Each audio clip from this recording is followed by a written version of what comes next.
Delegacia de Homicídios e Proteção à Pessoa, DHPP, mantém força-tarefa para combater assassinos de organizações criminosas que decidem pelo Tribunal do Crime quem vai morrer. Nos últimos dias, mais de 15 pessoas foram presas. Os detalhes nós temos com o excelente José Porto. A ação do Núcleo de Investigações de Homicídios cometidos por facções criminosas aperta o cerco contra bandidos de alta periculosidade que fazem o terror em vários bairros de Cuiabá e Várzea Grande. A Delegacia de Homicídios e Proteção à Pessoa mantém uma força-tarefa nas investigações para chegar aos executores, assassinos que agem com frieza e requintes de crueldade contra desafetos ou integrantes de facções que descumprem ordens dos chefes da organização, o chamado poder paralelo. É uma repressão qualificada contra esses homicídios que a gente tem percebido um aumento nos últimos tempos. O denominado Tribunal do Crime, que precisa realmente de ações contundentes das autoridades constituídas. Isso é uma afronta até à segurança pública, ao próprio sistema judiciário, delegado? É um poder paralelo que eles querem instalar, mas com toda certeza a segurança pública está preparada para esse enfrentamento.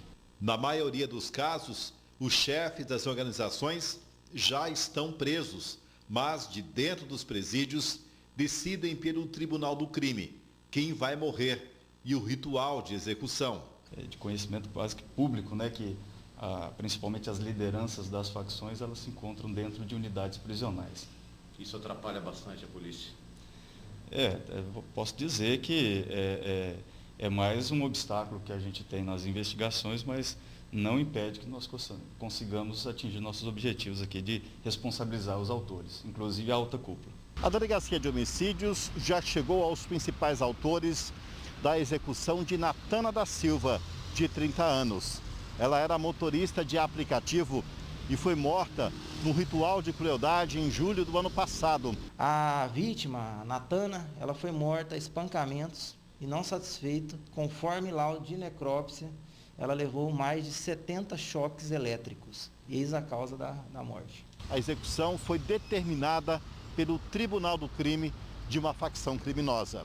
Natana era acusada de fazer pequenos furtos na região do bairro Pedregal, em Cuiabá, mas o que enfureceu os líderes da facção criminosa é que Natana dava alguns golpes nos próprios faccionados e isso custou a vida dela num ritual de crueldade e uma execução lenta na região do Jardim Renascer, aqui na capital.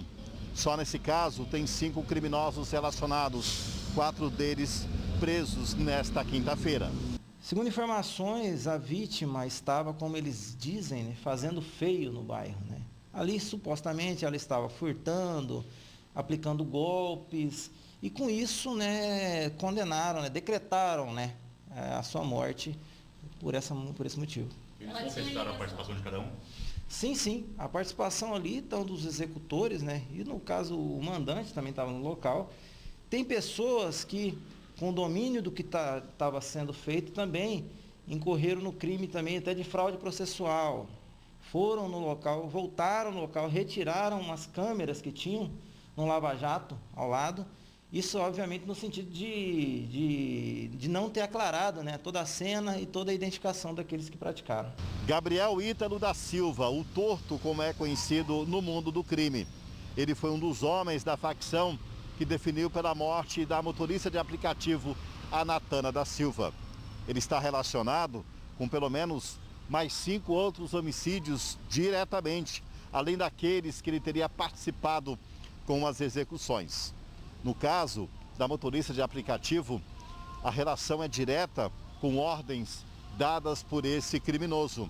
Ele está foragido e hoje é um dos bandidos mais perigosos e também um dos mais procurados, não só pela DHPP, mas por todo o sistema judiciário e, claro, da segurança pública de Mato Grosso. Há suspeitas, inclusive, de que o Torto, o Gabriel Ítalo, reside em outro estado, possivelmente no Rio de Janeiro. O crime com envolvimento de organização criminosa, ele chega a um ponto, os inquéritos, em que fica a lei da mordaça, né? As pessoas que têm conhecimento, a sociedade e até testemunhas, eles não falam, né? E, obviamente, para não pagar com a mesma moeda, tá? E aí, sim, a gente enfrenta uma grande dificuldade de prosseguir com essas investigações. Mas aí tem todo um trabalho de campo, são as técnicas de investigação, que nem por conta que não tem um testemunho, vítima não tem mais, obviamente, mas não tem um testemunho, conseguimos, como nesse caso, provas técnicas ali irrefutáveis, colocando vários autores na cena do crime e outros nos arredores ali. Mas assim, nos arredores, mas sabendo de tudo o que estava acontecendo. Já tem bairros hoje na capital, delegado, que de alguma maneira tem essa lei do silêncio, da mordaça, ou seja, que isso impera com mais rigor por parte da organização? Não que tem um bairro assim que fala, esse bairro não fala, mas é assim, as pessoas veem os criminosos circulando e eles sabem, né, que se falarem, né, aquilo que presenciaram, podem sofrer, né, com as represálias. E tem o 197, né, eu sempre digo, a delegacia, a Polícia Civil sempre diz, é uma ferramenta que as pessoas podem confiar, você liga, ninguém vai atrás para saber quem é o denunciante, isso não existe. E essas informações são muito importantes. Só que as pessoas, ao denunciarem, precisam dar informações concretas, por exemplo, localização de indivíduos, com pormenores para facilitar. Tá? E eu falo, sempre se sentir na pele das famílias vitimadas, né? Ajudar. Uma hora foi uma pessoa, outra hora pode ser outra, né? Então, tem essa questão da solidariedade, né, com essas pessoas que perderam seus entes.